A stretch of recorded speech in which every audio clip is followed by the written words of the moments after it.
고아는 참 불쌍해요. 그래서 성경에 고아와 과부에게 잘해주라고 그러잖아요. 고아는 참 불쌍한 사람입니다. 근데 이 부모가 없는 건 참 불쌍한데 그 중에 또 엄마가 없는 아이는 진짜 불쌍해요. 아빠는 사실 없어도 돼요. 상처받지 마세요. 근데 엄마가 없는 아이는 진짜 불쌍해. 세상에 엄마보다 더 좋은 사람이 어디 있어요. 어쨌든 부모가 없는 아이는 참 불쌍한 아이인데, 우리에게는 육체적인 부모뿐만 아니라 영적인 부모 하나님이 계십니다. 근데 이 한 번밖에 살지 않는 이 짧은 인생을 하나님 없이 사는 사람이 불쌍한 사람이에요. 여러분들 예수님 믿으시죠? 행운합니다. 육신의 아버지라는 것은, 육신의 부모라는 것은 죽는 순간 끝이에요. 그분이 더 도와주고 싶지만 자기가 죽어버리면 자녀를 도와줄 수가 없어요. 또 육신의 부모는 자녀가 진짜 아프면 어떻게 해줄 게 없어요. 애가 죽어가는데 부모가 뭘 해요? 또 육신의 부모는 가진 돈도 제한되어 있어요. 육신의 부모는 여러 가지로 제한된 게 너무 많아요. 일단 죽는 순간 끝이고, 그러나 영적인 부모인 우리 하나님은 우리에게 무한대로 도와줄 수가 있어요. 죽어도 도와줄 수가 있어요. 영원한 천국으로 데려가니까. 근데 이 하나님 없이 사는 인생은 참 불쌍한 인생입니다. 원래 사람은 하나님 없이 살도록 창조되지 않았어요. 아담과 하와를 만들어가지고 하나님과 친밀한 교제를 하며 친밀감을 누리며 살도록 창조했어요. 그래서 하나님이 너 나랑 친하게 지내자. 그래. 나는 창조주, 너는 피조물이야. 그거 하나만 분명히 하자. 다시 내가 너의 주인이고 너는 나의 종이야. 그러니 여기 있는 선악과 빼고는 뭐든지 네 마음대로 먹으래. 근데 우리 하나님이 그 꼴난 선악과가 아까워서 먹지 말라 했나요? 어떤 사람은 그게 사과다, 배다, 복숭아다, 그런 건 안 중요하고 그게 하나님이 먹지 말라 했다는 게 중요한 거예요. 왜 먹지 말라고 했을까요? 아까웠어? 요거로 네와 나 사이에 관계를 증명하자. 약속이에요. 너 요거 지키면 내가 너의 창조주고, 요거 안 지키면 너는 나를 창조주로 인정 안 하는 거야. 약속. 약속은 나쁜 게 아니죠. 이 결혼하신 분들, 그 형제랑 그 자매랑 어떻게 결혼합니까? 자매님들, 그 남자랑 어떻게 결혼해요? 그 남자 뭘 믿고 결혼해요? 약속을 하잖아요. 데이트할 때 7시 만납시다. 다 약속을 했어요. 그런데 7시 안 나타나. 끝이야. 너랑 안 만나. 근데 딱 정확하게 나타나요. 그 다음에 또 약속을 했는데 또 정확하게 나타나. 또 약속을 했는데 이제는 아예 1시간 전부터 와서 기다린다. 점점 신뢰가 커져요. 그래가지고 결혼하는 거잖아요. 약속을 잘 지키니까. 그러니까 약속은 나쁜 게 아니에요. 약속이 있음으로 친밀감, 관계가 점점 좋은 관계로 간다 이거예요. 하나님은 원래 우리와 이 깊은 친밀감 속에 살도록 창조했어요. 약속을 깨버렸다 이거예요. 나는 당신을 창조주로 인정하지 않겠다 이거죠. 이야, 이게 문제예요. 아담이 처음 하나님하고 친밀한 관계에 있었을 때는 아담에게 무한대의 지혜가 생겼어요.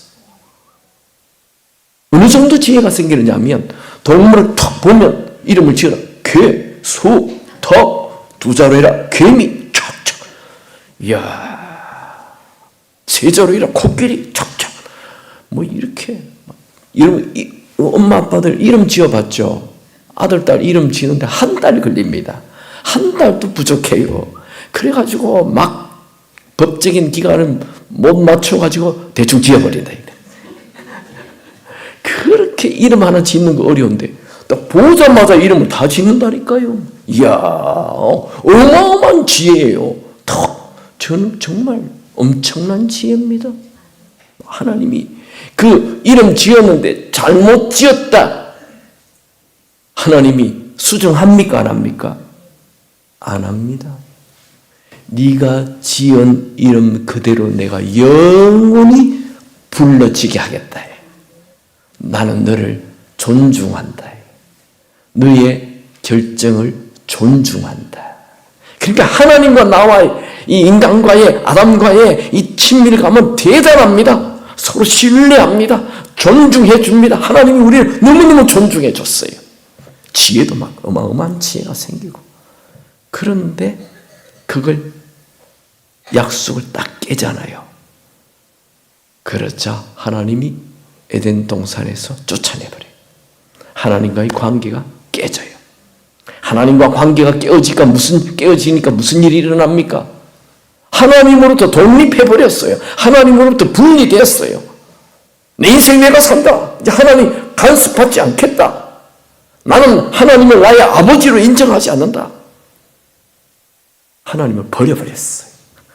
그러니까 하나님과 관계가 깨지니까 자원결핍이 왔어요. 원래 인간은 잘 먹고 잘 살게 돼 있었어요. 절대 부족함이 없는 인생 살도록 창조했는데 하나님과 딱 끊어지니까 자원결핍이 왔어요. 이건 영원한 자원결핍이 온 거예요. 원래 자녀들은 엄마 아빠랑 같이 살면 부족함이 없어요. 근데 초등학생이 엄마를 다 떠나요? 집을 떠나요? 얘는 자원결핍이 와요. 먹고 살 게 없어져요. 똑같아요. 하나님과의 관계가 인간이 깨어지니까 인간에게 자원결핍이 와요. 아무리 많이 가져도 부족해요. 아무리 많이 가져도. 영원한 열등감이 왔어요. 그렇게 지혜롭고 막 동물들의 이름을 막 짓고 모든 것을 이름을 줄 수 있는 엄청난 지혜가 있었는데 하나님과 분리되니까 열등감이 생겨버렸어요. 아담이 하와를 보자마자 내 뼈 중에 뼈요 살 중에 살이라 하면서 너무너무 깊은 사랑의 관계였는데 하나님과의 관계가 깨어지자 둘 사이도 깨어져요. 애정결핍이 와요.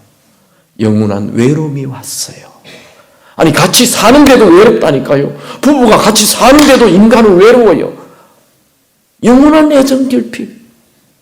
하나님과의 관계가 깨어지니까 그 무엇을 가져도 부족하고 누구랑 아무리 같이 있어도 애정결핍이 있는 거예요. 참, 하나님과 분리되는 게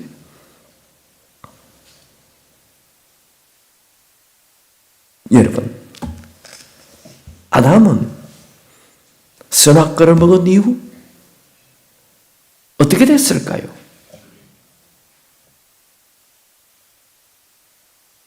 유대인들의 내려오는 전승에 의하면 아담은 사람들하고 같이 안 살고 저 먼 동굴에 떨어져서 사람도 안 만나고 동굴 속에 살다가 죽었다고 그렇게 얘기해요. 성경이 없는 얘기니까 믿을 수는 없지만 상당히 신뢰성이 있어요. 왜냐하면 나 때문에 이 후손들이 다 엉망의 삶을 살잖아요. 자기 아들 가인과 아벨이 가인이 아들을 쳐 죽이잖아요. 동생을 쳐 죽이잖아요. 그리고 막 칼로 싸우고 이런 거를 아담이 다 보면서 내가 범죄해가지고 내가 에덴 동산에 쫓겨나가지고 우리 후손들이 저렇게 엉망의 인생을 사는 거야. 다 내 때문이야. 사람은요 자기 죄 때문에 누군가가 자기 가족이나 이렇게 아들, 딸들이 괴로움을 당한다고 생각하면 자책감, 죄책감이 확 와서 가까이 하고 싶지 않는 거예요. 아니 가까이 할 수가 없어요. 죄책감이 있으니까. 그래서 따로 동굴에 숨어서 살았다라고 유대 전성에 내려오는 것입니다. 아담은 몇 세까지 살았죠?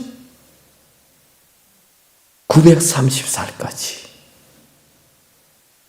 그가 930살 동안 사는 동안 그의 자손들은 계속 태어나고 대홍수가 나기 전까지도 그의 자손들도 평균 912살을 살았어요.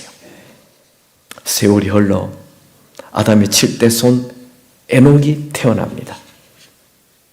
에녹이 태어날 때 아담의 나이가 몇 살이냐면 622살, 622세. 그러니까 아직 에녹이 태어날 때 아담이 안 죽었다 이거예요. 622세예요. 우리가 성경을 잘 읽어보면 에녹이 65세 때 아담의 나이는 687세입니다. 그러니까 930살까지 사니까 에녹이 65세일 때 아담은 거의 700살 정도 됩니다. 왜 갑자기 65세 에녹을 얘기하느냐면 65세에 에녹의 인생에 큰 변화가 일어나요. 같이 말씀 볼까요? 다 같이 읽겠습니다. 시작. 에녹이 65세에 무두셀라를 낳았고 무두셀라를 낳은 후 300년을 하나님과 동행하며 자녀를 낳았으니 그는 365세를 살았더라. 이야, 65세 아이 낳았어요. 무두셀라를 낳고. 그런데 300년을 하나님과 동행. 아니 에녹은 365세에 죽었는데 365년을 하나님과 동행한 게 아니에요. 65세부터 동행을 했다고요. 그럼 65세에 뭔가 계기가 있었다. 여러분 인생이 확 달라지려면 뭔가 계기가 있어야 돼요. 그게 오늘 집회가 여러분 인생을 확 다르게 하는 계기가 되기 바랍니다. 사람은 계기가 아주 필요해요. 사울도 다메섹에서 예수님을 만난 이후 인생이 완전히 바뀌어지잖아요. 베드로 같은 사람은 사도행전 2장에 성령이 부어진 이후 인생이 완전히 달라지잖아요. 계기가 있다고요. 역사는 BC와 AD로 나누어지는 것처럼 내 인생에 BC와 AD가 나누어지는 계기가 있어야 되는 거예요. 그게 이번 집회가 되기 바랍니다. 나는 어제와 다른 내 인생을 살리겠다. 그러면 우리는 여기서 에녹에게 65세에 무슨 일이 일어났냐 이거예요. 무슨 일이 일어났죠? 아들 낳았다 이거예요. 아들 낳는 게 뭐 그렇게 커? 여기 아들 낳았다고 인생 확 바뀐 사람 있어요? 아들 낳기 전이나 나누나 뭐 그 사람이 그 사람이에요. 그런데 에녹은 아들 낳고 완전히 달라져 버렸어요. 그러면 우리가 또 의문이 생기잖아요. 도대체 그 아들이 낳을 때 무슨 일이 일어났냐? 아들 낳을 때 무슨 일이 일어났죠? 왜? 그가 하나님과 동행했을까요? 에녹이 하나님과 동행하더니 하나님이 그를 데려가심으로 세상에 있지 아니하더라. 두 번 나오잖아요. 에녹은 하나님과 동행하며 자녀를 낳았고 그리고 에녹이 하나님과 동행하더니 에녹의 특징은 하나님과 동행한 것. 이걸 지금 두 번이나 한다는 것은 강조하고 있다는 거죠. 우리는 이 에녹이 성경에 하나님과 동행한 첫 번째 사람으로 등장하는데 그는 하루만 하나님과 동행한 게 아니에요. 365일 내내 10년, 100년, 300년을 하나님과 동행했어요. 무두셀라 그 아들이죠. 자기 아버지 에녹이 300년 동안 하나님 동행하는 걸 직접 눈으로 봤어요. 무두셀라는 하나님과 동행하는 아버지를 보며 그도 삶에 큰 영향을 받습니다. 무두셀라의 아들 라멕도 자기 할아버지 에녹이 하나님과 동행하는 걸 봤어요. 그도 할아버지 에녹의 영향을 받았어요. 그 다음 라멕의 아들 노아에게 하나님과 동행하는 삶이 더 강하게 나타났어요. 에녹의 증손자 노아는 이렇게 기록이 됩니다. 같이 읽을까요? 시작. 이것이 노아의 족본이라. 노아는 의인이요 당대의 완전한 자라. 그는 하나님과 동행하였으며. 이야, 이 성경에 하나님과 동행한 두 번째 사람 노아입니다. 에녹이 하나님과 동행하는 삶을 300년 살다가 천국에 간 이후 그의 아들, 그의 손자에게도 그대로 전수되어서 그의 증손자 노아에게도 또다시 하나님과 동행하는 삶이 꽃을 피웠습니다. 여러분, 여러분이 하나님과 동행해서 여러분의 아들, 딸들도 하나님과 동행하고 여러분의 손주들도 하나님과 동행하고 그 다음 3대, 4대는 더 하나님과 동행하는 축복이 있게 되기 바랍니다. 어느 날 노아에게 하나님께서 방주를 지어라 말씀하지요. 그때 어떻게 합니까? 하나님, 잠깐만요. 그건 우리 아내랑 의논해 봐야 돼요. 그랬나요? 하나님, 잠깐만요. 우리 애들 다 키워놓고 자녀 양육 좀 한 후에 방주를 짓겠습니다. 그랬나요? 하나님, 잠깐만요. 내 돈 좀 모아놓고 그때 방주를 짓죠. 그랬나요? 그는 방주를 지어라 했을 때 어떻게 합니까? 다 찍을까요? 시작. 노아가 그와 같이 하여 하나님이 자기에게 명하신 대로 다 준행하였더라. 준행이라는 말은 히브리 말로 아사라는 말인데 철저함과 지속성을 가질 때 준행이라고 얘기합니다. 명령한 것을 철저히 완성하고 끝까지 지속적으로 순종하는 것을 준행이라고 합니다. 그러니까 명령을 하면 한두 번 순종하다가 그만두는 게 아니고 철저하게 지키고 그것을 반드시 지속적으로 해서 기어이 이루는 것, 그것을 준행이라고 하는 것입니다. 노아는 방주를 몇 년 동안 짓죠? 1년, 2년 지은 게 아닙니다. 10년, 20년이 아니고 우리 120년으로 알고 있죠. 근데 성경에는 120이라는 단어가 원래 없어요. 그 안에. 대충 해서 120년. 근데 제가 공부해 보니까 한 100년 정도 그게 방주를 지었더라고요. 어쨌든 100년을 방주를 짓는 거예요. 와, 대단하죠. 사람들이 다 비웃습니다. 노아 때까지 비가 한 번도 온 적이 없습니다. 처음 듣죠? 비가 안 왔어요. 땅에서 올라오는 수증기로 비의 역할을 다 했어요. 노아의 하늘이 그 구멍이 뚫린 이후로부터 비가 오는 거예요. 어쨌든 한 번도 비가 온 적이 없는데 하나님이 큰 비를 내린다고 하며 방주를 지으라 하니까 그냥 노아는 앞뒤 생각하지 않습니다. 그냥 하나님의 말씀이니까 그냥 짓는 거예요. 그리고 노아는 방주를 짓는 대신 뭘 어떻게 지어야 할지 아무것도 모르지만 하나님과 동행하는 거예요. 하나님과 동행하니까 하나님에게 다 물어봤겠죠. 하나님 제일 먼저 뭘 지을까요? 큰 뼈대부터 지어라. 그 다음에는요, 그 다음에 하나씩 갖다 붙여라. 하나님과 동행하니까 여러분 보고 이 교회 하나 지어라 막 짓겠어요? 못 짓죠? 다 지을 수 있는 것처럼 이렇게 돼요. 교회 못 짓죠? 근데 지을 수 있는 방법이 뭐예요? 이 교회를 잘 짓는 그 목수 아저씨 따라다니면 돼요. 그분이 이렇게 못 쳐라. 저기 반등이 가져와라. 그분 따라다니면 이 그냥 짓게 되는 거예요. 어떻게 노아가 방주를 짓습니까? 하나님과 동행했기 때문에. 하나님이 하자는 대로 하는 거예요. 노아는 하나님과 동행하자 세상 사람들의 조롱과 비난을 다 이길 수 있어요. 노아는 하나님과 동행하자 세상 사람들이 없는 지혜를 가질 수 있었어요. 하나님과 동행하자 이 세상을 능히 이기는 힘이 생긴 것입니다.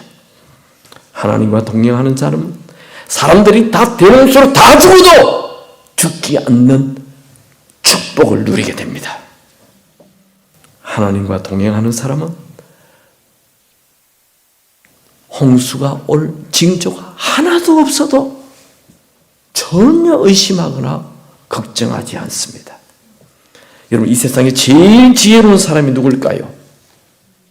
제일 지혜로운 사람이 누구죠? 하나님이 주시는 지혜로 사는 사람. 가장 지혜롭습니다.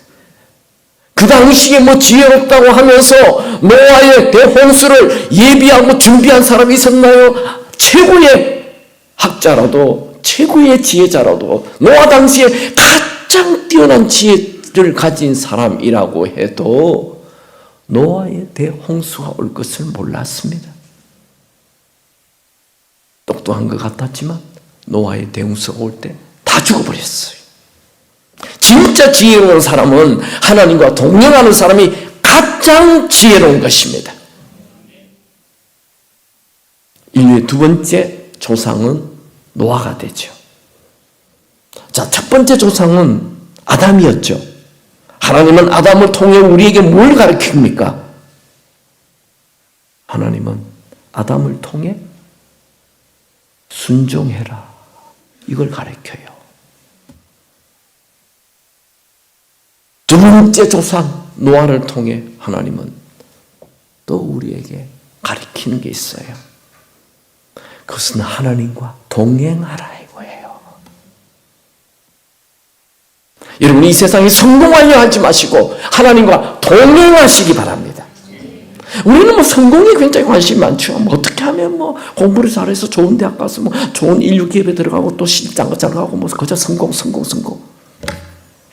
성공이 답이 아닙니다. 진짜 성공은 하나님과 동행이 성공입니다. 여러분, 사람이 하나님하고 동행할 수 있을까요? 사람이 어떻게 신과 동행을 하냐고요? 에녹이 하나님과 동행했고 노아도 하나님과 동행했어요. 그러면 여러분도 하나님과 동행할 수 있다, 없다? 없다? 동행할 수 있습니다. 여러분, 하나님과 동행하십시오. 하나님과 동행하는 순간 인생 최고의 전성기가 펼쳐집니다. 그러면 하나님과 동행하려면 어떻게 해야 할까요? 첫 번째, 하나님과 동행하려면 하나님을 찾아야 합니다. 하나님 가까이 해야 합니다. 성경은 하나님을 가까이 하라, 그리하면 너희를 가까이 하리라 약속하셨어요. 내 쪽에서 하나님 가까이 해야 된다니까요. 여러분, 엄마들은 아들, 딸과 가까이 할 마음은 언제나 준비되어 있어요. 근데 아들, 딸이 엄마를 가까이 해야 돼요. 엄마가 암만 가까이 가봐요. 아니, 엄마 바빠요. 그래가지고 엄마가 어떻게 하면 저놈하고 좀 가까이 해볼까 해서 맛있는 거 해가지고 공부하는 데 가서 이렇게 와서 알짱거리면 거기 내두고 가세요. 아이고, 잘났네, 잘 잤어. 엄마는 어떻게 하면 이놈하고 좀 가까워질까 하는데 이놈은 공부 방해돼요. 가세요. 엄마는 아들, 딸과 가까이 하고 싶다고요. 그런데 아들, 딸이 거절해요. 아들과 딸 된 우리가 하나님 가까이 가야 됩니다. 하나님 가까이 가시기 바랍니다. 에녹은 도대체 무슨 일이 있었길래 65세에 하나님과 동행하게 되었을까요? 여기 궁금하죠? 성경에 안 기록되어 있어요. 기록이 안 되어 있는 것은 우리의 이 무한대의 상상력을 이제 좀 발동해야 돼요. 문과 출신들은 훨씬 쉬워요. 상상을 해보는 거죠. 아담 이후 하나님과 동행한 사람이 없었어요. 근데 어느 날 에녹이 탁 하나님과 동행하는 거예요. 그렇다면 분명 에녹이 하나님과 함께 걸었던 아담을 찾아갔을 거예요. 아담은 하나님과 같이 동행했잖아요. 걸어 다녔잖아요. 이야기도 하고. 그래서 아담을 찾아가요. 에녹이 65세 때 동굴 속에 숨어 사는 700살이 다 된 아담 할아버지를 찾아갑니다. 에녹은 그 누구도 묻지 않았던 에덴 동산의 일을 할아버지한테 물어보는 거예요. 아담은 그 어떤 사람에게도, 그 어떤 손자에게도 자기의 그 치명적인 실수에 대해서 말하지 않았습니다. 또 어떤 사람도 그 에덴 동산의 실수를 물을 수도 없었습니다.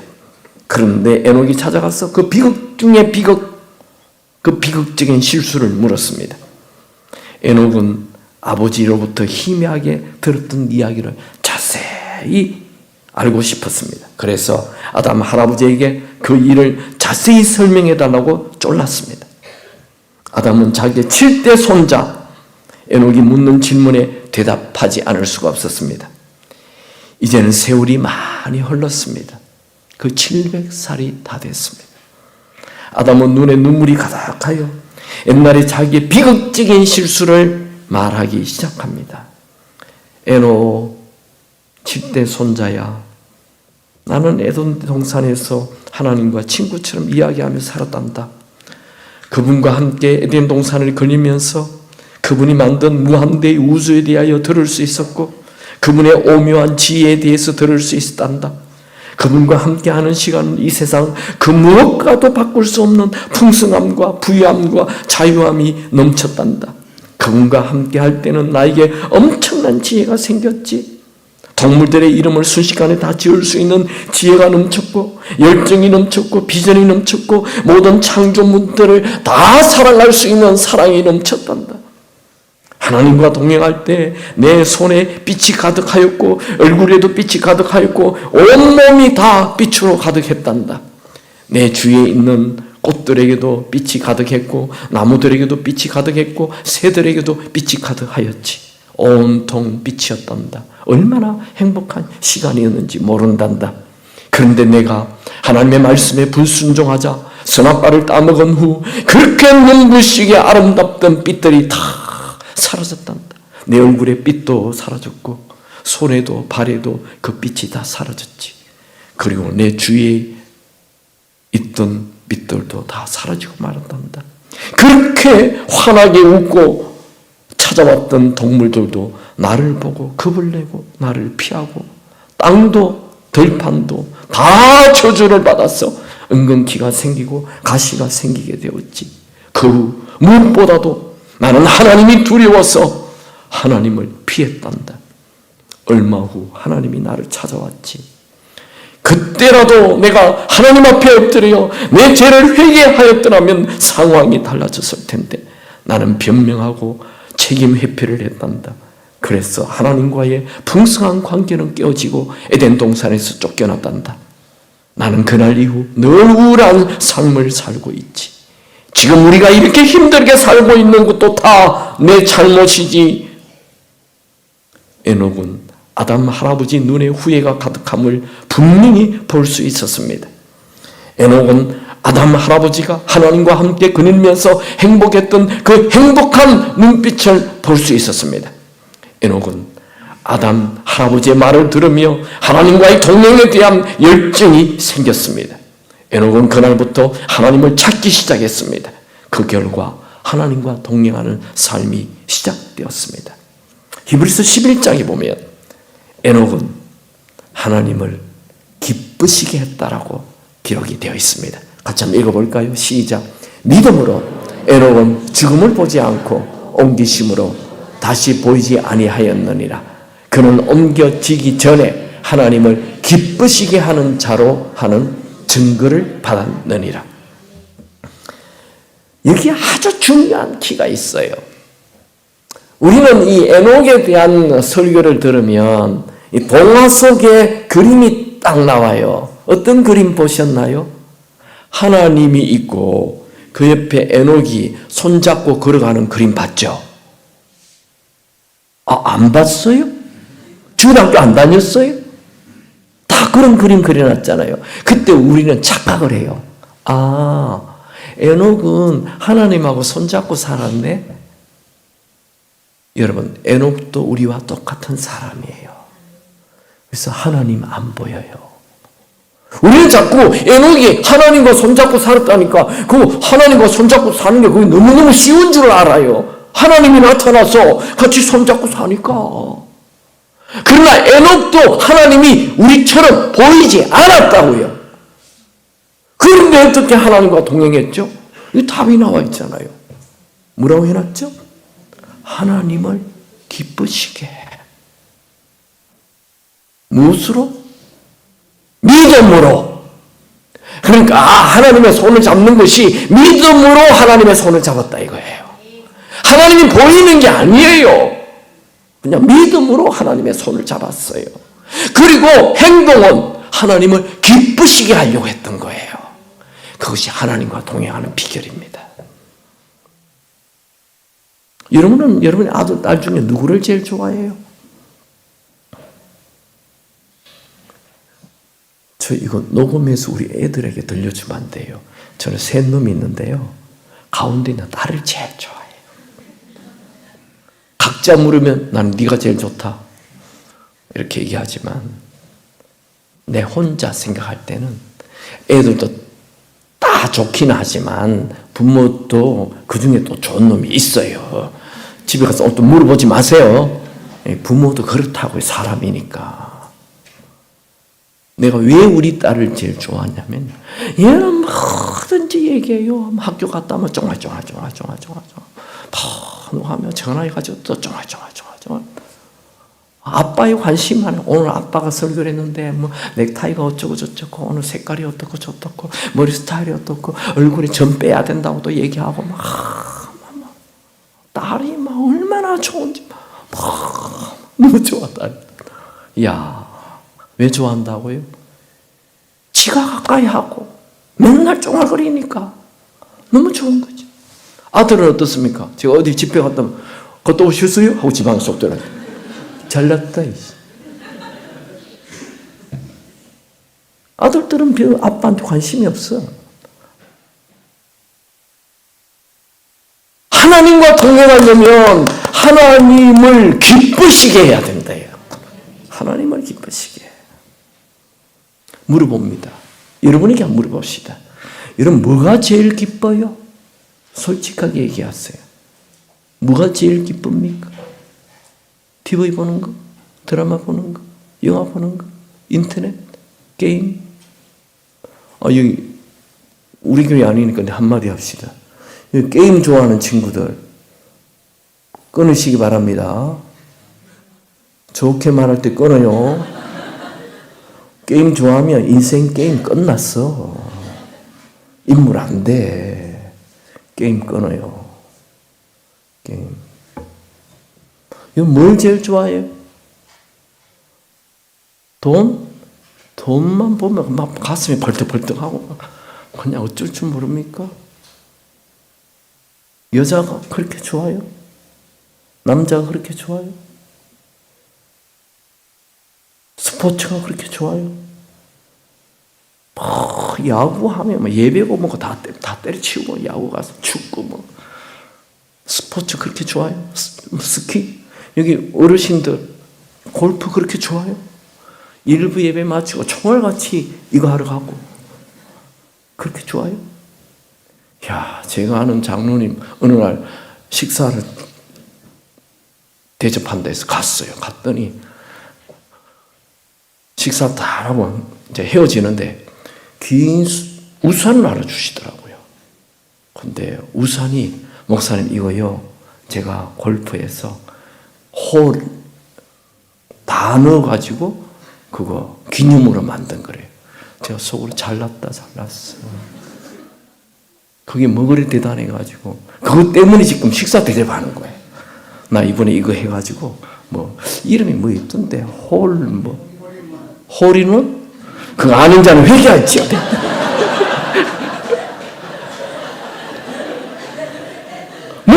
그런 데에 목숨을 걸고 뭘 그런 데에 에너지를 쏟고 뭘 그런 데에 돈을 투자를 해요? 하나님을 기쁘시게 하는 데 관심이 있기 바랍니다. 여러분 솔직히 여러분에게 물어봤어요. 나는 오늘 물어봐요. 난 뭘 제일 좋아하지? 뭘 기뻐하지? 하나님을 기쁘시게 하는 거?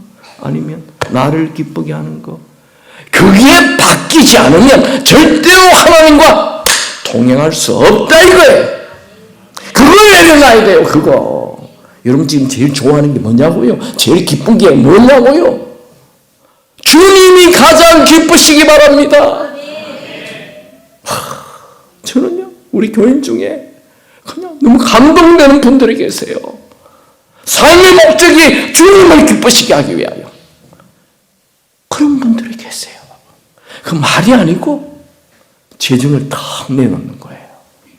주님을 기쁘시게 하기 위하여. 우리 선교사 한 명 후원하는데 30만 원입니다.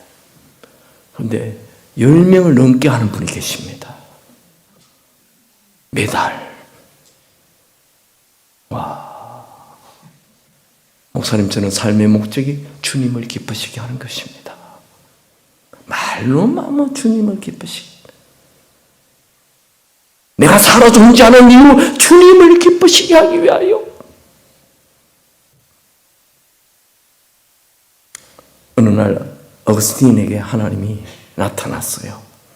나의 아들아, 너는 나에게 무엇을 원하느냐? 하나님은 아무것도 원하지 않습니다. 오직 주님만 원합니다. 오늘 주님이 여러분에게 탁 나타났어. 아들아, 너 뭘 원하느냐? 우리 아들 서울대학교 잘났다.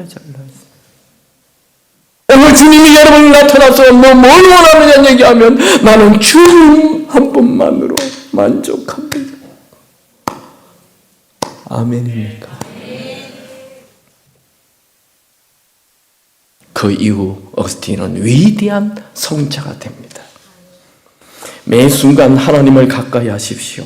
매 순간 하나님을 찾으십시오. 어제도 봤죠. 나를 간절히 찾는 자가 나를 만난다고. 인생은 하나님을 만났느냐 안 만났느냐, 인생 BC와 AD로 나누어져요. 내 인생의 모든 게 달라져요. 여러분, 에녹처럼 65세에 하나님을 새롭게 하나님과 동행하는 삶. 에녹은 65세에 모든 걸 바꿔버렸어요. 여러분, 하나님을 이용하려고 하지 말고 하나님을 기쁘시게 하시기 바랍니다. 하나님을 이용하려고 하지 말고 하나님에게 이용당하시기 바랍니다. 여러분의 삶의 우선순위가 하나님이 되기를 축원합니다. 마태복음 21장에 보면 예수님께서 천국에 대한 비유를 하는데 어느 날 임금이 큰 잔치 초대장을 보냈어요. 그런데 초대장을 받은 손님들이 밭 샀다고 바쁘고 시집 장가간다고 바쁘고 사업하다고 바쁘고 임금의 초대를 다 무시해요. 또 어떤 사람은 임금이 보낸 종을 멸시하고 죽이기까지 했어요. 임금은 대노해서 그들을 멸망시켜버리죠. 무슨 말입니까? 여러분, 천국의 임금인 하나님이 우리를 초대하였지만 우리는 늘 이 세상에 빠져가지고 하나님의 초대를 무시하고 산다고요. 하나님은 지금 우리와 동행하기를 원하시는데 우리는 하나님을 늘 거절한다고요. 우선순위에 하나님이 없어요. 저는 여러분의 최고의 우선순위가 하나님이 되기를 축원합니다. 우리 한국 교회 교인들은 교회는 다니는데 우선순위가 돈, 우선순위가 자식입니다. 우선순위가 하나님이 되기를 축원합니다. 인생의 대혁명이 일어나기를 원하십니까? 여러분, 인생의 대지진이 일어나기를 원하십니까? 하나님을 가까이 하십시오. 하나님을 우선순위에 두십시오. 그렇게 한다면 하나님은 우리에게 모든 것을 부어주실 것입니다. 같이 말씀 읽을까요? 시작. 젊은 사자는 궁핍하여 줄일지라도 여호와를 찾는 자는 모든 좋은 것에 부족함이 없으리로다.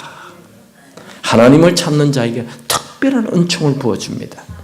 과분한 기회가 올 것입니다. 과분한 만남이 올 것입니다. 새로운 기회가 올 것입니다. 새로운 일이 일어날 것입니다. 새로운 축복이 부어질 것입니다. 온 세상을 다 사랑하려고 하지 마시고 하나님을 최우선순위로 사랑하시기 바랍니다.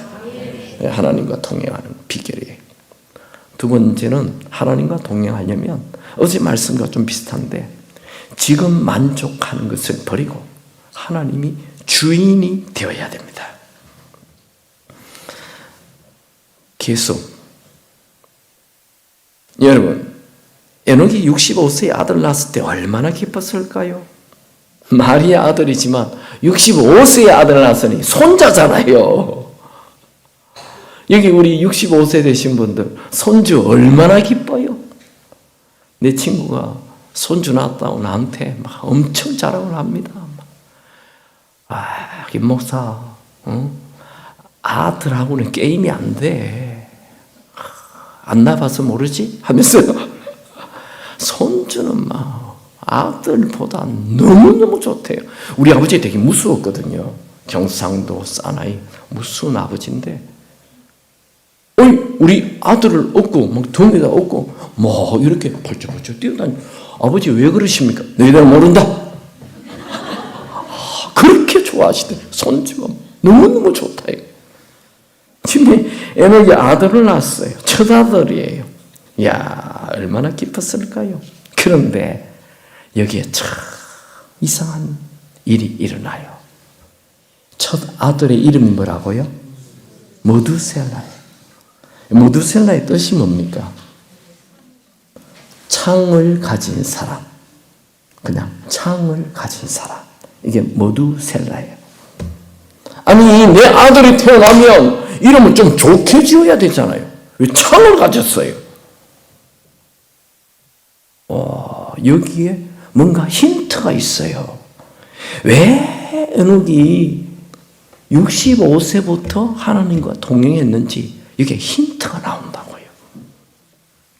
그게 뭐냐면 아들이 딱 태어나는데 이름을 아버지가 짓잖아요. 에녹이 이름을 짓는데 좀 좋은 이름, 은총, 은혜, 사랑, 기쁨 이런 거 안 하고 창을 가진 사람. 여기에 뼈가 들어있어요. 좀 아픔이 있다고요. 너는 창을 가졌구나. 이게 우리 상상력 한번 동행해 봅시다. 너 때문에 내가 죽을 뻔했어. 너 때문에 너희 엄마가 죽을 뻔했어. 너 때문에 너희 엄마가 불구야. 아니면 네가 불구로 태어났어. 이런 게 숨어 있다 이거예요. 사람은요 기쁜 일이 있다 해서 확 바뀌지 않습니다. 사람은요 고통이 오면 확 바뀝니다. 그렇게 못된 사람도 당신 암이 하면 그날부터 천사가 됩니다. 암이 딱 걸리잖아요. 내 죽을 때 다 됐는데 인생 바로 살다가 천국 가야 되겠다. 이런 마음이 생긴다고요. 사람은 고통이 올 때 인생의 변화가 오는 거예요. 이놈의 아들이 태어났는데 창을 가졌어. 이놈이 나에게 뭔지 모르겠는데 성경에는 설명을 하지 않았는데 이놈이 뭔가 나에게 고통을 주는 거야. 너 때문에 내 부인이 죽었어. 너 때문에 내 부인이 불구가 됐어. 네가 임마 태어남으로 나에게 고통이 왔어. 너는 창을 가진 놈이야. 에녹은 그날로부터 인생을 정리합니다. 나는 더 이상 이 세상의 행복과 기쁨을 위하여 살지 않는다. 난 오늘부터 하나님만 붙들고 살겠다. 나의 최고의 우선순위는 하나님이다. 하나님이 내 주인이시다. 지금까지 내가 좋아했던 거 다 버리고 이제 하나님이 내 주인이야. 하나님과 동행하는 삶을 사는 거예요. 여러분이 하나님과 동행을 원한다면 내가 쥐고 있는 걸 버려야 돼요. 내 손에 어떤 것을 꽉 붙잡고 있다면 다른 건 못 잡아요. 지금 이렇게 뭘 꽉 잡으면 어떻게 딴 물건을 잡을 수 있습니까? 내 손에 이미 딴 게 잡혀 있는데 내 머리 안에 다른 것이 가득 차면 그 어떤 것도 들어갈 수가 없습니다. 내 마음에 세상의 것들이 가득 차면 하나님과 동행할 수 없습니다. 하나님과 동행하려면 손도 놔야 돼요. 머리도 세상의 것도 다 비워야 돼요. 사랑하는 것, 세상 사랑하는 것 다 내려놔야 돼요. 여러분, 하나님과 동행을 원하십니까? 그렇다면 지금의 만족을 버리십시오. 그리고 하나님을 주인으로 모십시오. 그것이 하나님과 동행하는 최고의 방법입니다. 어떤 분은 하나님도 붙잡고 세상도 붙잡기는 원해요. 예수님은 두 주인을 동시에 잡을 수 없다 했어요. 요한계시록 보면 참 재밌는 말씀이 나옵니다. 그 7 교회가 나오잖아요. 그런데 요 라오디게아 교회를 보면 아주 재밌는 말씀이 나와요.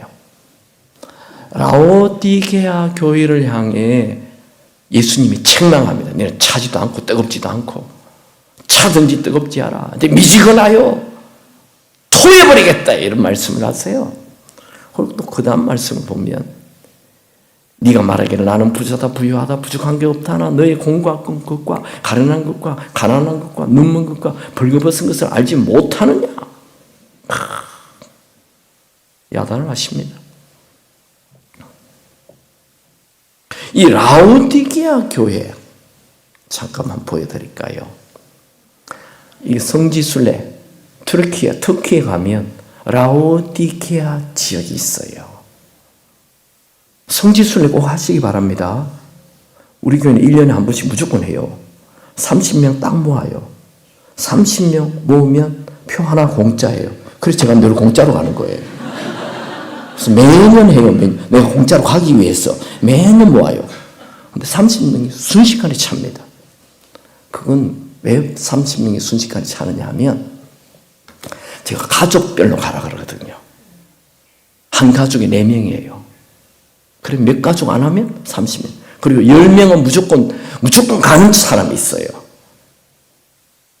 성지순례 매니아들이 있어요. 10명은 제일 먼저 무조건 신청을 해버려요. 딱 20표가 남는데 이것도 5가정이면 끝나요. 그래서 성지순례는 늙어서 가면 힘들어서 안 돼요. 젊을 때 가야 돼요. 빨리 갈수록 성경이 입체적으로 보여요. 어떤 교회는 목사님 은퇴하면 성지순례 보내주는 교회가 있어요. 바보들이야 바보. 목사님이 빨리 갔다 와야 성경을 잘 설명을 해주는데 저는 벌써 이스라엘 4번, 터키 4번, 앞으로 20번 더 갈 계획인데 교회에서 보내줘야 하니까 우리 목사님 갔다 오셨어요? 도대체 이런 뭐 하십니까? 바보 중에 상바보예요. 목사님이 갔다 와서 말씀 전하는 것하고 그냥 전하는 건 완전히 다르다니까요. 빨리 당장 다음 달이라도 보내시기 바랍니다. 혼자 보내면 외로우니까 사모님하고 같이 이렇게 그래야 됩니다. 진짜입니다. 라오디게아 교회 가면 여기에 파묵가래가 있어요. 요 라오디게아에 요 하얀 게 파묵가래예요. 그게 이 온천 물이 흘러서 저렇게 만들어진 거예요. 위에는 온천 물이 흘러요. 성지순례 가면 저기 다 발도 담고요. 저도 몇 번 담고 봤어요. 그리고 그 조금 뒤에 가면 이런 대형 영화관 같은 게 있어요. 경기장이 있어요. 제가 뭘 얘기하냐면 라오디게아 지역은 부자촌이다 이거예요. 옛날부터 온천이 있고 금도 나고 경기장도 있고 부자들이 사는 마을이에요. 이 부자들의 특징이 뭔 줄 아세요? 부자들의 특징 얘기했잖아요. 뜨뜻미지근하다 이거예요. 신앙생활이 뜨뜻미지근해요. 우리가 어릴 때는 신앙 뜨거웠어요. 기도하자면 기도하고 산기도 가고 막 밤새도록 기도하고 이런 그런 거 해봤어요. 우리는 부흥회하면 10시 부흥회 끝나고 10시부터 새벽 4시까지 기다리면서 찬송가 첫 장에서 끝장까지 떼기 한 장 한 장 부르면서 그런 것도 하고 막 밤새도록 찬양하고 또 교회 장의자에서 다 자고 그렇게 말씀에 대한 갈급함이 있었는데 요새 그런 친구가 돼 있어요.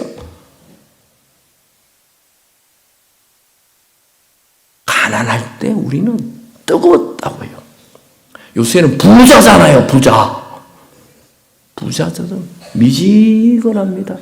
예수 믿어도 되고 안 믿어도 되고 미지근해요. 이런 미지근한 성도들에게 예수님이 주신 답이 있습니다. 다 같이 읽죠. 시작.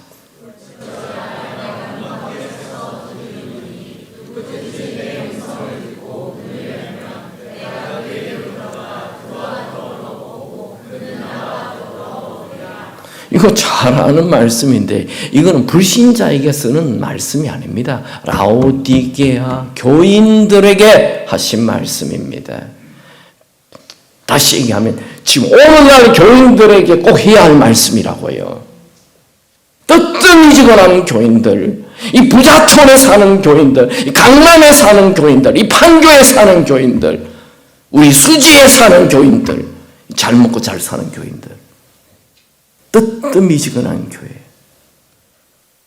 이게 어떻게 답이 됐냐고요. 이게 예수님이 주신 답입니다. 뜨뜻미지근한 교회에 주신 답. 그게 뭐냐 하면 예수님 문을 두드려요. 누가 우리 문을 두드립니까? 우리 집이 지금 산속에 오두막살이 집을 짓고 사는데 누가 와서 문을 콱 두드려요. 누가 두드리죠? 배고픈 사람, 목마른 사람, 잠잘 데 없는 사람, 짐승에 물릴까 지금 두려운 사람, 상처 입은 사람, 그런 사람들이 문을 두드리잖아요. 근데 예수님이 왜 우리 문을 두드려요? 예수님이 목마릅니까? 예수님이 배고픕니까? 예수님이 상처 입었습니까? 예수님이 잠잘 데 없어요? 왜 우리 문을 두드리냐고요? 예수님이 우리 문을 두드리는 이유는 집 안에 있는 우리가 너무 목말라하기 때문에, 집 안에 있는 우리가 너무 배고파하기 때문에, 집 안에 있는 우리가 인생의 삶의 목적을 모르고 살아가고 있기 때문에, 집 안에 있는 우리가 너무 두려워하기 때문에, 집 안에 있는 우리가 인생의 목적도 없이 그냥 허무한 인생을 살고 있기 때문에 문을 두드리시는 것입니다. 오늘 그 주님의 음성을 듣고 여러분의 마음문을 여시기 바랍니다.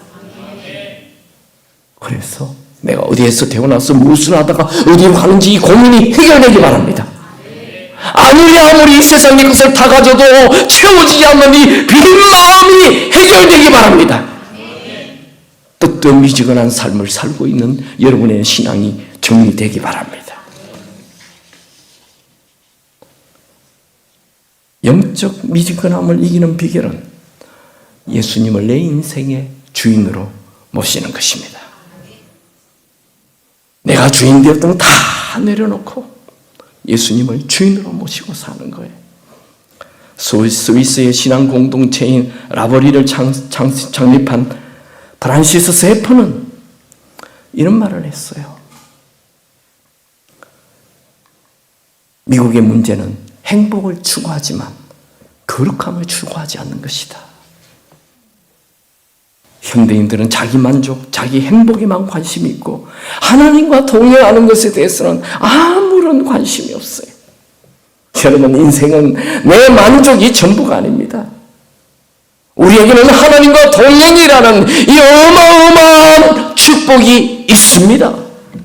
하나님과의 동행하지 않는 인생은 고아와 같은 인생이에요. 늘 불안하고 늘 두렵고 늘 외롭고 늘 애정 결핍으로 살아가는 것입니다.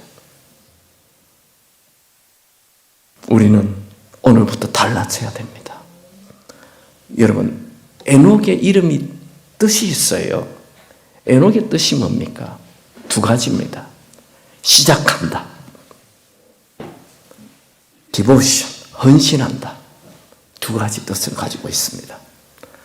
여러분이 현대판 에녹이 되기 바랍니다. 오늘부터 새로운 인생을 시작하시기 바랍니다. 오늘부터 하나님에게 헌신하시기 바랍니다. 그리하여 현대판 에녹이 되어 매일매일 천국을 누리며 사시길 축원합니다. 살긴 사는데 내 인생이 지옥이야. 이런 분들이 너무 많아요. 넌 내 마음이 지옥이야. 지옥이라고. 돈도 있고 남편도 있고 처자식 다 있는데 내 마음이 왜 이렇게 지옥인지 몰라. 지옥이야. 하나님 없다면 인생 자체가 지옥인 것입니다. 여러분 안에 있는 헛된 마음을 버리고 성령으로 충만하시기 바랍니다. 헛된 마음 버리고 성령이여 내 영혼 충만하게 하소서. 헛된 마음. 에녹, 하나님과 동행하는 사람. 에녹, 하나님을 기뻐하는 사람. 에녹. 저는 성경에 에녹을 제일 좋아합니다. 그래서 우리 아들의 이름을 김하동이라고 지으려고 했어요.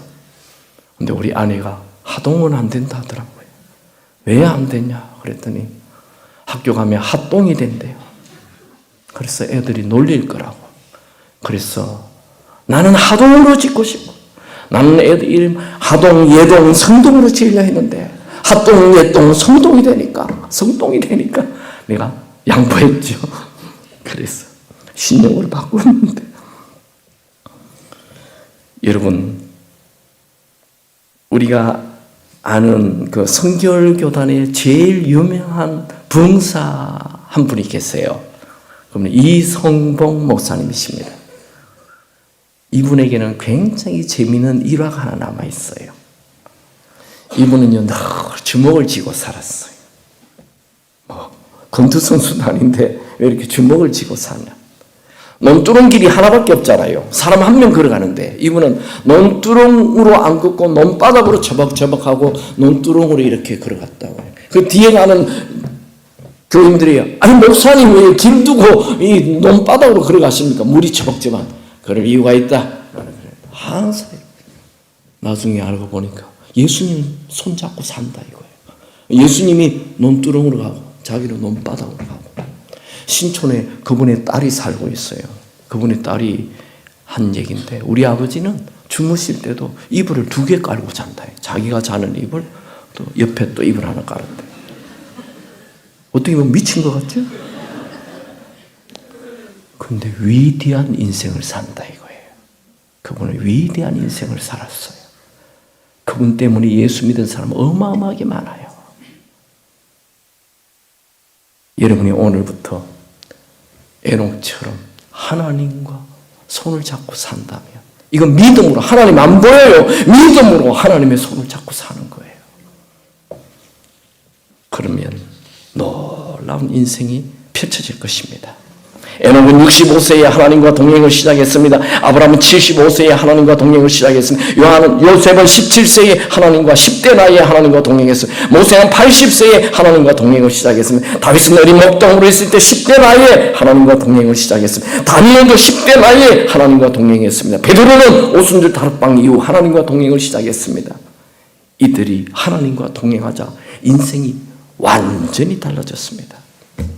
D.L. 무디 초등학교 5학년밖에 나오지 학력이 5학년이 전부예요. 그런데 그가 하나님을 만난 이후 하나님과 동행하자 미국 전역에서 가장 위대한 목회자가 되었어요. 그 사람과 아주 대비되는 사람, 요한웨슬리는 영국의 명문 옥스퍼드를 졸업하고 미국으로 가서 선교사로서 살았지만 단 한 명도 전도하지 못하고 실패한 목회자가 되어서 다시 영국으로 돌아왔어요. 그가 1738년 5월 그의 나이 35세에 런던 올드스게이트의 한 집회에서 로마서 말씀을 듣고 구원의 확신과 성령이 임하였습니다. 그 후 7개월 후에 1739년 1월 36세에 휘필드와 함께 기도회를 하다가 강력한 성령이 부어집니다. 그 이후 그는 하나님과 동행하는 삶을 살았습니다. 그 시대는 아무도 야외 집회가 없었는데 그는 휘필드와 함께 야외 집회를 하기 시작하였고 전 세계는 나의 교우다 외치며 그는 감리교를 창설하였다. 위대한 인생. 무식한 자나 유식한 자나 학력이 있는 자나 없는 자나 누구든지 성령이 부어지면 하나님과 동행하는 삶이 시작된다 이거예요. 저는 여러분 모두가 하나님과 동행하는 삶을 사시길 축원합니다. 하나님과 동행하면 홍해가 갈라집니다. 하나님과 동행하면 사자굴 속에 들어가도 살아납니다. 하나님과 동행하면 감옥 문이 열립니다. 하나님과 동행하면 새로운 인생이 시작됩니다. 하나님과 동행하는 자는 무능한 자가 능력의 사람이 됩니다. 하나님과 동행하는 자는 세상을 변화시키는 사람이 됩니다. 하나님과 동행하는 자는 무한한 가능성이 펼쳐집니다. 여러분, 세상에 빠져 내 안에 갇힌 초라한 인생 살다가 죽지 마시고 하나님과 동행하여 위대한 인생 사시길 축원합니다. 지금 내 인생은 내가 주인되어 내가 내 인생을 연주하기 때문에 초라한 인생입니다. 오래전에 영국 템즈 강변에 있었던 일입니다. 사람들이 많이 다니는 산책길 한 모퉁이에 한 거지 노인이 다 낡은 바이올린을 연주하며 구걸을 하고 있었습니다. 그 소리는 음악이라기보다 잡음이었고 아무도 관심을 기울이지 않았습니다.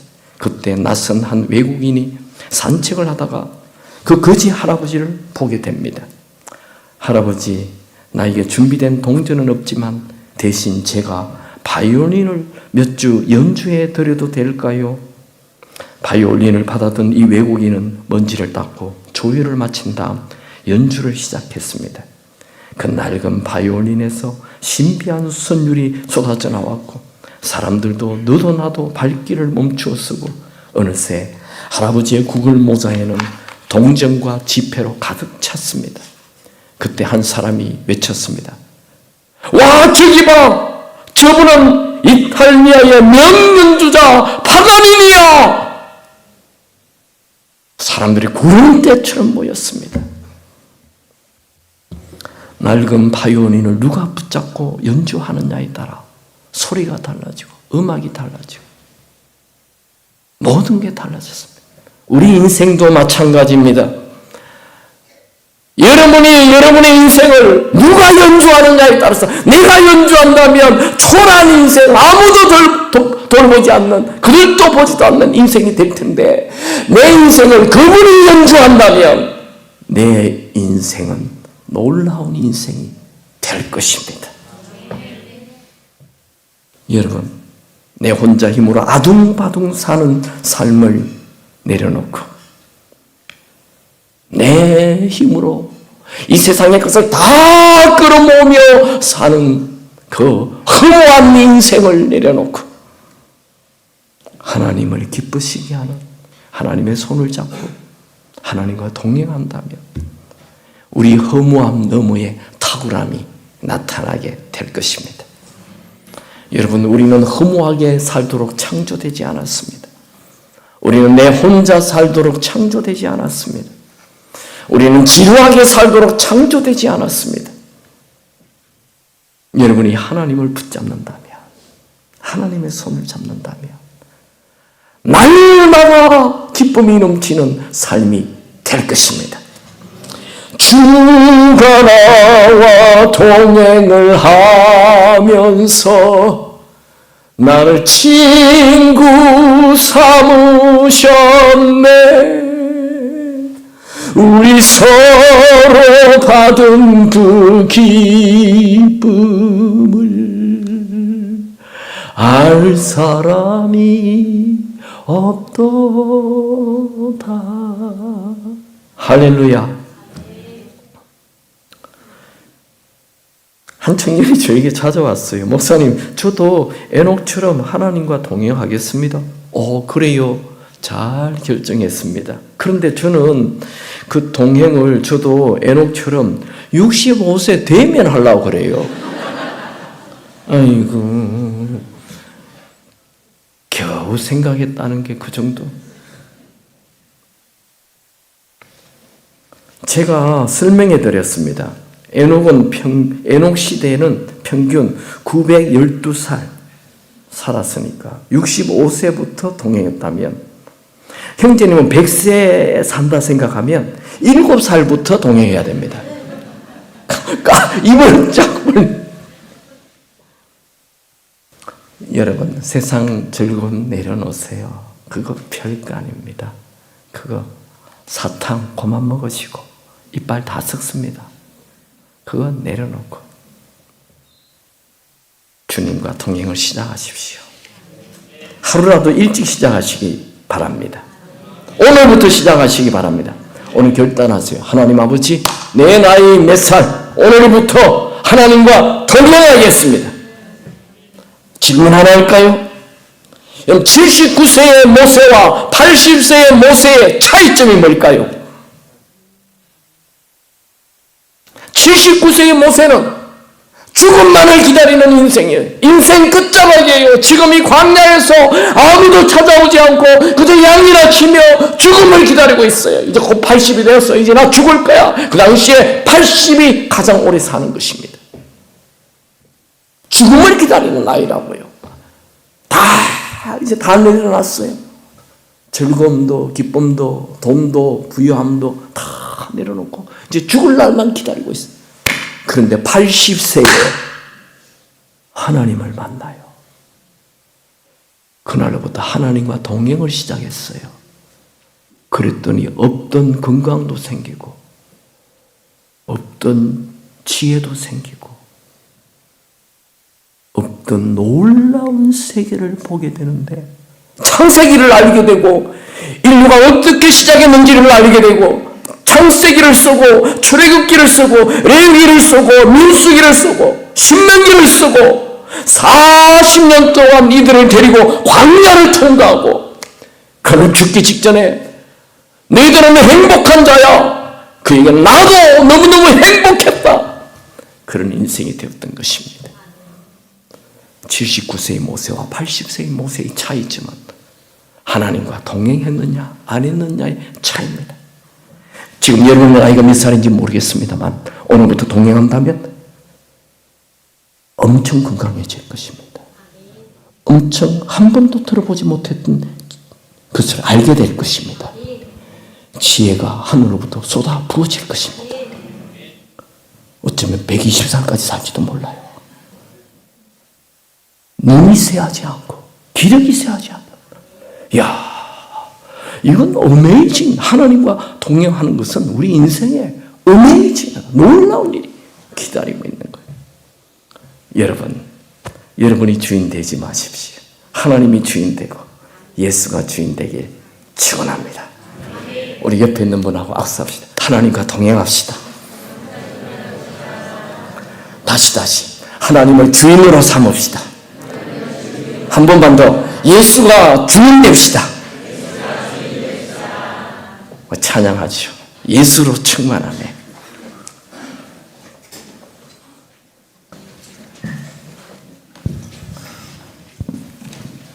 제가 혹시 다음에 온다면 여러분들이 이런 말을 들으면 좋겠어요. 동네에서 야, 저기 우리 할아버지 하나님 같은 분이 가. 야, 저기 예수님 같은 분이 갔습니다. 이런 말 듣게 되기 바랍니다. 그게 하나님과 동행하는 사람, 예수님과 동행하는 사람.